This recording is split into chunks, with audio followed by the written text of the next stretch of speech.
بسم الله الرحمن الرحيم. الحمد لله علم القرآن، خلق الإنسان، علمه البيان، نزل الذكر وهو له حافظ، ولقى حبيبه صلى الله عليه وآله وسلم تبيانه، وقال سبحانه ثم إن علينا بيانه.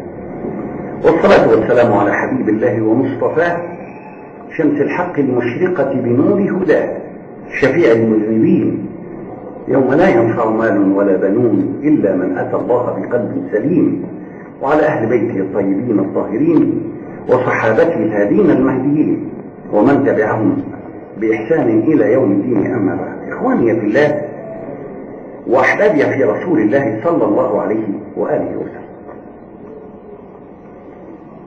يتساءل البعض عن القسم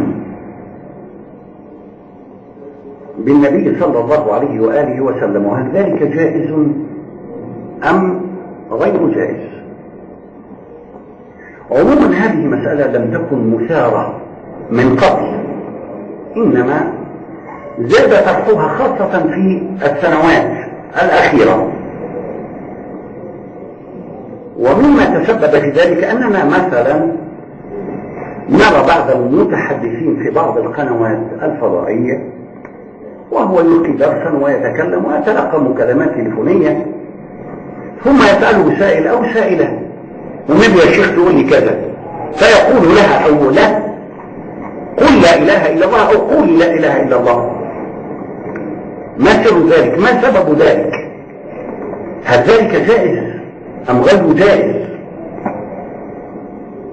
هذا مما ابتليت به الأمة الإسلامية في هذا العصر، مما ابتليت به أن نرد قول من قال والنبي.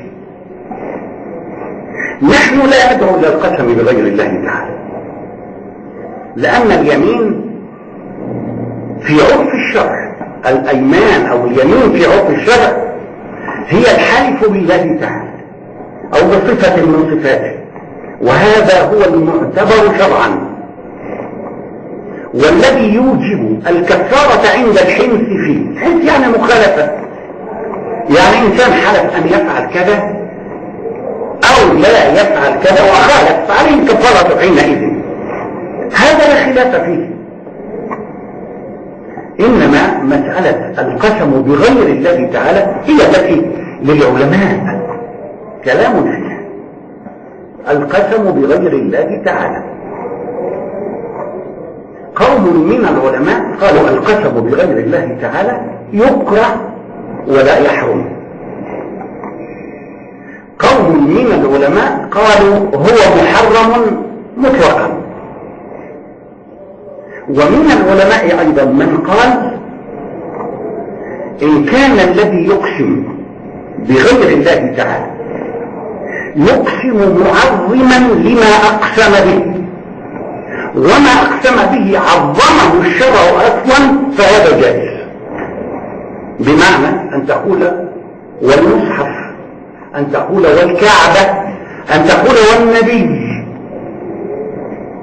هذه عظمها الشرع، فإن كنت تعظمها فهذا من تعظيم الله تعالى لها، ذلك ومن يعظم شعائر الله فإنها من تقوى القلوب. إذا ما عظمه الشرع يجوز لك أن تعظمه. هناك أقوال أخرى للعلماء لا نريد الإطالة بشأنها. يأتينا من يقول قال النبي صلى الله عليه وآله وسلم لما سمع سيدنا عمر رضي الله عنه يحلف بأبيه، فقال عليه الصلاة والسلام إن الله ينهاكم أن تحلفوا بآبائكم، فمن كان حالفا فليحلف بالله أو ليصمت. صدق رسول الله صلى الله عليه وآله وسلم. بعض العلماء قال إن النبي صلى الله عليه وآله وسلم نهى عن الحلف بالآباء الكفار، هؤلاء كان آباؤهم مشركين أو كفار، فكيف يعظمونهم ويحلفون بهم؟ من حلف بالله بغير الله فقد أشرك، من حلف بغير الله فقد كفر. كل هذه المعاني، هذه النصوص تقابلها نصوص أخرى قالها سيدنا ومولانا رسول الله صلى الله عليه وسلم لينظم الأمر في أذهاننا وقلوبنا وعقولنا. جاء أعرابي إلى النبي صلى الله عليه وآله وسلم وسأله عما يجب عليه، سأله عن الإسلام، فذكر له سيدنا ومولانا رسول الله صلى الله عليه وآله وسلم أركان الإسلام الخمسة، هذا ما عليه. سأله الأعرابي هل علي غيرهم؟ فقال صلى الله عليه وآله وسلم لا، إلا أن تتطوع. فقال الرجل والله لا أزيد عليها ولا أنقص. ماذا قال عليه الصلاة والسلام؟ قال أفلح وأبيه إن صدق. وأبيه نص قاله النبي صلى الله عليه وعلى آله وسلم.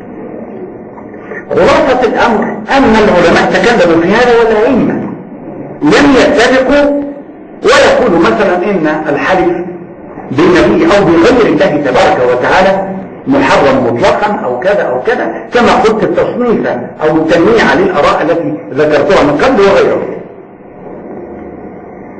ما أريد أن أقوله هنا، الإمام أحمد بن حنبل رضي الله تعالى عنه كما روى القرطبي في تفسيره، بل أكثر من ذلك ذكر هذا ابن تيمية في الفتاوى الكبرى في المجلد الثاني، ذكر عن الإمام أحمد أنه يجيز القسم برسول الله صلى الله عليه وسلم. يجوز القسم برسول الله، هذا في فقه الإمام أحمد بن حنبل أحد أركان أهل السنة، أحد أئمة أهل السنة. يجوز القسم برسول الله صلى الله عليه وآله وسلم، والذي يحنث في هذا القسم عليه كفارة كما تجب الكفارة عليه إن حلف بالله تعالى. هذا فقه الإمام أحمد بن حنبل. طب بعض الناس لا يأخذون بهذا الفقه، نقول لهم لا شيء عليه، يا أخي لا تحلف بالنبي صلى الله عليه وآله وسلم، وما نظن أحدا يحلف برسول الله، إنما هذه الكلمة تجري على الألسنة. فلماذا المعارضة فيها؟ والإمام أحمد بن حنبل كما حكى ابن تيمية كما قلت، حكى عن الإمام أحمد أنه يجيز القسم برسول الله صلى الله عليه وآله وسلم، ولذلك كان الإمام أحمد يتوسل بالنبي صلى الله عليه وآله وسلم، حتى لو اعتبرنا أنها مسألة خلافية. الإمام أحمد قال يجوز القسم برسول الله لأنه حق ولا يتم الإيمان إلا به. أنت لا تكون مسلما أن قلت لا إله إلا الله وسكت، إنما لابد أن تقول محمد رسول الله، هو اسم الشهادة صلى الله عليه وآله وسلم، حق لا يتم الإيمان إلا به. هذا ما ذكره الإمام أحمد بن حنبل رضي الله تعالى عنه.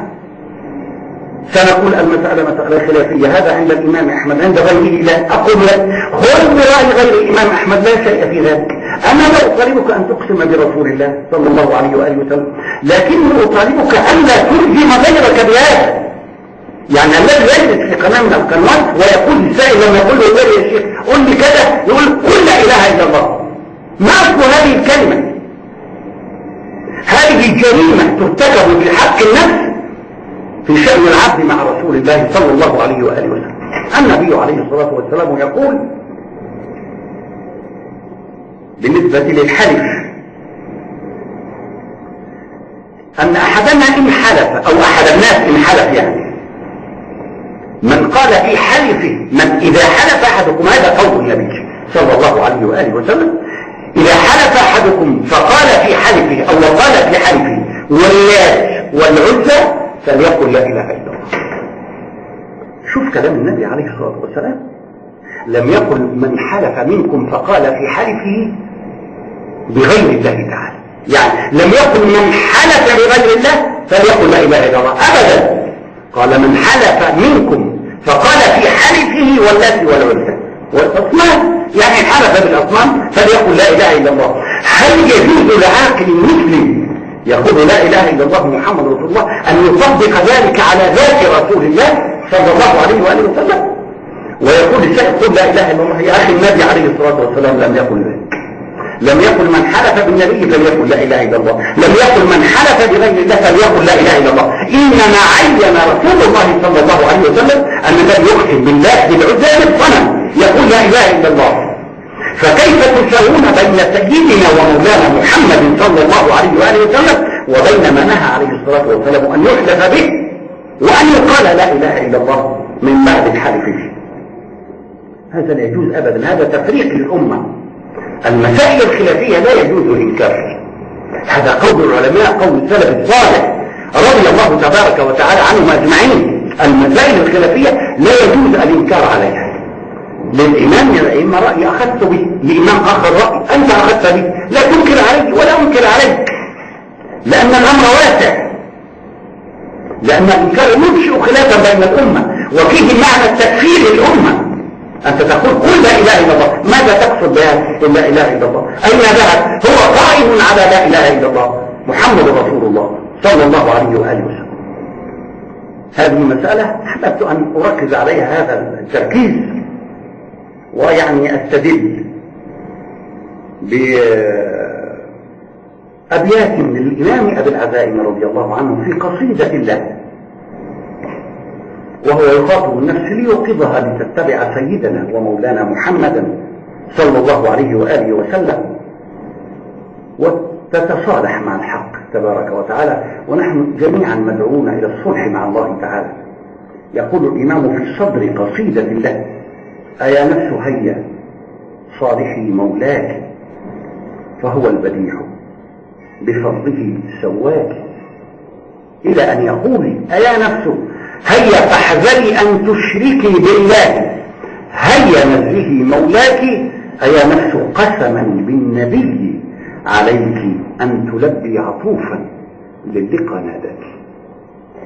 لم يرى ضيرا بين أن يكون الإنسان واحدا وأن يقسم على نفسه بالنبي صلى الله عليه وسلم أن تنتظم في عقد سيدنا ومولانا محمد صلى الله عليه وآله وسلم. نسأل الله لنا جميعا أن يجعلنا من الذين يستمعون القول فيتبعون أحسنه. والسلام عليكم ورحمة الله وبركاته.